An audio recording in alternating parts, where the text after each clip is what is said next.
আরেকটি আপনি হাদিস দেন, মান হালাফা বিগাইরিল্লাহি ফাকাদ আশরাকা। কোন ব্যক্তি আল্লাহ ব্যতীত অন্য কারোর নামে কসম খেলো, কোন ব্যক্তি আল্লাহ ব্যতীত অন্য কারোর নামে কসম খেলো, সেই ব্যক্তি শিরক করলো। মাকে নাম নিয়ে কসম খাওয়া যায় না, বাপের নাম নিয়ে কসম খাওয়া যায় না, ছেলের মাথায় হাত দিয়ে কসম খাওয়া যায় না, কোরআন মাজিদে হাত দিয়ে কসম খাওয়া যায় না, মসজিদে প্রবেশ করে মসজিদের কসম খাওয়া যায় না।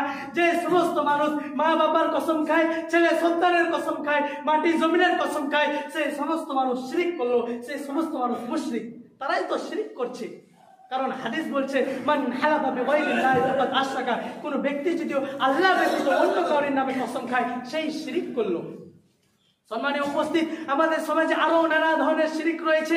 রাতে নাকি বেলে দোকানের মাল কর্জ, দোকানের মাল বাকি দেওয়া যায় না, যে এই কথার উপর মন্তব্য করে, যে এই কথার উপর বিশ্বাস করে, সেই শিরক করলো।